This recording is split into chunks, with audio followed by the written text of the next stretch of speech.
Right, today we will reflect on the last lesson in volume 50, SD 50.14, the Dasaka Ababa Sutta, the tense discourse on incapability, A10.100. The theme here are the 10 hindrances to attaining arhathood. Now these 10 hindrances, they are not the usual, not the technical set. They are a very general set.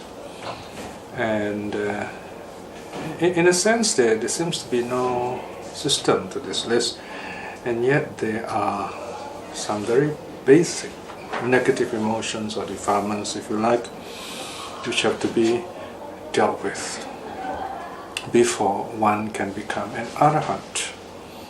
So here the word ababa means incapable, in the sense of incapable of attaining some spiritual state or attaining the path or attaining awakening.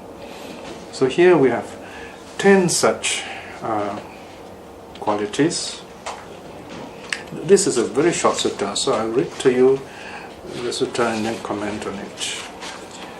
The translation is found on page 188. The tense discourse on incapability, A10.100. Bhikshus, without having abandoned these 10 qualities, one is incapable of attaining arhathood. So this is where the word comes from, incapable. That is, incapable of attaining arhathood. What are the 10? Lust, hate, delusion, anger, grudge, scorn, spite, envy, stinginess, conceit. There you are, you have 10 of them. Of course, I'm sure we can recognize some familiar sets like the first 3, lust, hate, delusion, and conceit is one of the 10 fetters, and so on. But otherwise, the list seems to be quite general also, it seems. And then the next line says, these bhikshus are the 10 qualities without abandoning which one is incapable of attaining arhathood. Now once you see this kind of set, which seems to be very simple, very general, it doesn't seem to be technically or systematically arranged, we can guess that this is quite an early teaching. Okay, so let me just say that first and then finish off and then continue with the comments. So this first part is the negative aspect. So you have this, what is called contrapuntal cycle, counterpoint cycle. One section says something negative, the next section gives the positive aspect of it. So section 2 says, bhikshus, having abandoned these 10 qualities, one is capable of attaining arhathood. So now you have the opposite of ababa, it becomes baba. Okay? What are the 10? So meaning here you have to abandon this 10. The list is the same, but the action is different. You have to abandon this 10, or these 10 have been abandoned. That is lust, hate, delusion, anger, grudge, scorn, spite, envy, stinginess, conceit. These bhikshus are the 10 qualities having abandoned which one is capable of attaining arhathood. And the sutta ends there, A1. Okay, here we are. These 10 defilements, these 10 negative qualities, they have to be abandoned before one becomes an arhat. It sounds simple enough, but in real life we know these are very difficult qualities to give up. Now, what's interesting is we have another sutta called the Nines Discourse on Incapability, Navaka Ababa Sutta, A9.62. In fact, it's the same sutta, slightly different arrangement, but same in a sense, the same qualities, minus the last one. Only conceit is not mentioned. Right? So this is again a very short sutta, so I might as well just read it to you. It's on the preceding page 187. Bhikshus, without abandoning these 9 states, one is incapable of attaining arhathood. What are the 9? Lust, hate, delusion, anger, grudge, scorn, spite, envy, stinginess. Bhikshus, without abandoning these 9 states, one is incapable of attaining arhathood. Then the next, the closing section is on the positive cycle. Having abandoned these 9 states, one is capable of attaining arhathood. What are the 9?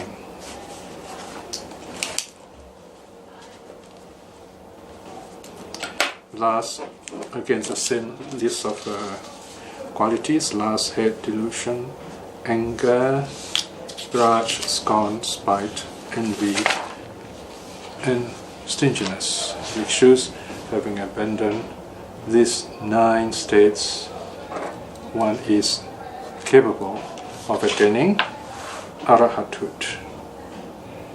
So what we have here, right? You can ask this very interesting question. Why is it we have 9 and then 10 over there? So here again, as I've said before, this is a non-technical approach. The Buddha is saying, okay, these are the qualities, you have to get rid of this.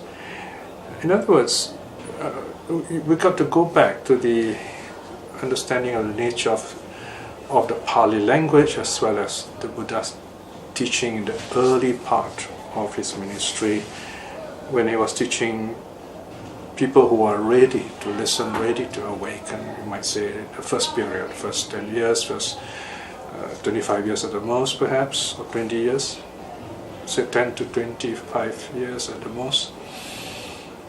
So it doesn't have to be very exact in the being technical in the doctrines, if you like. So what if conceit is not mentioned? So you have, for example, delusion, which covers practically all the negative aspects. But certain qualities are specifically mentioned because they are present in the people who are before him. In other words, his students, those who are listening to him at that time. So he's addressing them directly, in other words. So it's not like the Buddha is going to say, okay, here are the 10 universal defilements, everyone's going to have them. It's not like that, and we know that's not and never the situation. If it is, then people will say, okay, and then you just forget about it. It becomes academic. It becomes technical, it becomes academic. Okay? In some ways, it's what happened in the Abhidharma. There's list to be learned, and then after that, you just don't talk about it, or you feel very special about it, and you say, okay, I know this, so many states of mind, so many dhammas, and so on, and you start picking on the mistakes of others, and it doesn't help. So here we have just opposite of the Abhidharma, some very, you might say, general statement, but not arbitrary, because the Buddha is addressing the people, the context, the audience at that time. So perhaps in the case of certain people, certain followers at that time, they had no problem with conceit. So he taught them the ninth discourse on incapability. Then there are those who still have conceit. Then he teaches the Dasaka Abhava Sutta. Now what's interesting is we have another sutta which has a total of 16 similar qualities, or you can say they build up on these 9 and 10 qualities, and that is called a Vatupama Sutta, Majjhima number 2. So we come to something more familiar, more technical, if you like. Majjhima 7, right? Oh, I'm sorry, my eyesight's a little bad. So Majjhima M7, okay? Vatupama Sutta M7, or to be exact, it is in section 3, or M7, 3. in SD 28.12. Okay, so we have the 9 present there. Number 1 to 8 are the same. In fact, the Vatupama list has 1 to 8, same as 1 to 8 in the list we just mentioned in the 9 Navaka Baba Sutta and Dasaka Baba Sutta. And number 13 is conceit.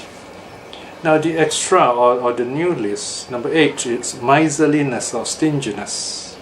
Sorry, that's also in the list already. Number 9, deceit is something new. Fraud, satya is a very well-known quality here. Carelessness or stubbornness. Then impetuosity, kind of rivalry. And then you have conceit, number 13, and 14 is arrogance.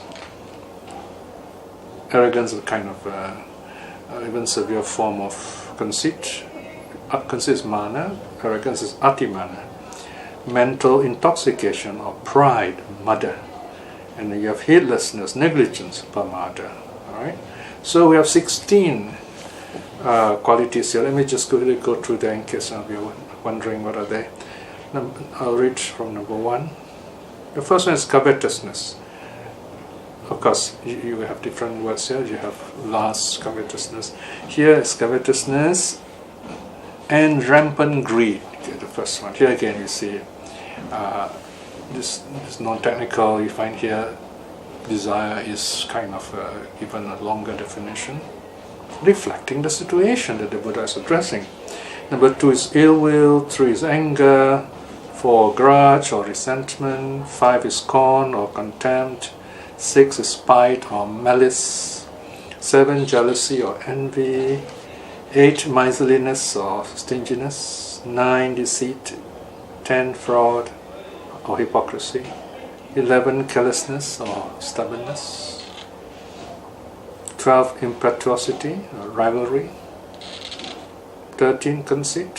14 arrogance. 15 mental intoxication or pride. And then 16 heedlessness or negligence. Right, so here we have kind of almost double the list. Obviously this teaching, the Vatupama Sutta, was given much later than the shorter Anguttara Suttas mentioned earlier. Maybe this was given in the second period where there were more monks, in other words, more problems to deal with, right? This is very interesting because look at the extra, the new listing if you like. Look at number 9, you have deceit. And then number 10 is fraud. Okay, they're kind of very similar, aren't they? Now, so deceit is maya, in other words, pretending to be what you're not, right? Okay, and in a very subtle way. Then fraud is actually acting it out, satya, behaving in a certain, in a fraudulent way. This is often the case when there are lots of monks, where the Buddhist Sangha has become very popular, very well known and rich in a manner of speaking, because they get lots of support, rich in the sense of they have lots of food, lots of robes, there are lodgings, and there are devotees who take care of the monks. So we get people who are lazy or they see themselves failures to become monks. I mean, it's okay if they are sincere, then they practice and awaken, but they may use that sangha or use monkhood for wrong purposes. Then this is where these teachings are given to remind them: don't do it, don't deceive others, don't be a fraud, and so on, right? And then you have carelessness, meaning stubbornness, carelessness, stubbornness, impetuosity. Right? So this is kind of a hearted, if you like. Impetuosity is like not being kind or kind of connected with others, kind of challenging others, saramba. So these are all like very bad social qualities, if you like, which reflect a kind of almost crowded situation. and then comes conceit, and there is arrogance. This is a very powerful, very negative aspect of conceit. And there is mental intoxication, mother, that's getting carried away by certain ideas, certain qualities, even status, if you like. And the last one seems to be very general, heedlessness. The monks are careless, right? So you can see these kinds of qualities reflect a time where there are many monks who have to be reminded not to fall into these states. So from here you can see more or less what kind of audience the Buddha is teaching. So please don't have the idea that, look at this listing, they're not accurate, and we get confused about it. So we have to kind of picture the situation. What kind of situation is the Buddha addressing? And once you see that, then you find, yes, these teachings really make very good sense. The Buddha is addressing the human situation, not a technical situation, not a textbook situation, not an academic situation, but real life practice of the Dhamma. For us today, we have this wide range of teachings. We have the whole Tipitaka, we have the suttas with us. So we can select any of them, just reflect on them and see which one can we connect with. And then we practice accordingly. So there you are. This is a very sweet reminder on how to practice the Buddha's teaching in a very simple, non-technical way. So once again, what is the Buddha reminding us? The Buddha is telling us, let go of lust, let go of hate, let go of delusion, let go of anger, let go of grudge, let go of scorn, let go of envy, let go of spite, let go of envy, let go of stinginess, let go of conceit. So you can see, we can practice accordingly.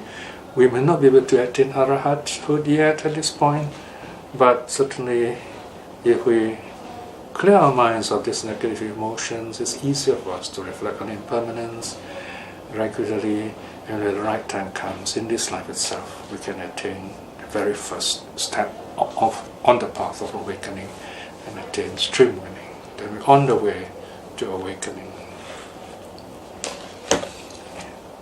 So now let us close and reflect on this wonderful occasion. Once again, we can see the beautiful teachings of the Buddha in simple language, addressing right at the heart of the human situation, dealing with how we can get out of our negative states so that we can reach the path of awakening in this life itself. So you find these teachings even reaching out to us from 2,600 years ago. Reflecting in this way is very wonderful good karma. By the power of such goodness, may we be blessed with courage and wisdom to aspire to attain stream winning in this life itself. By the same token, by the blessings of the three jewels, may we be blessed with good health, wisdom and strength, so that we can go on practicing to attain the goal of stream winning in this life itself. And also let us send out our loving kindness to our loved ones and those who are supporting us, and those who are practicing the Dhamma, that they may all be well and happy and attain the path in this life itself. And finally, let us send out our loving kindness to all those who have difficulties with the Dhamma, who are lost. May they find their way back to the true teaching in this life itself. May all beings be well and happy. Sadhu, sadhu, sadhu.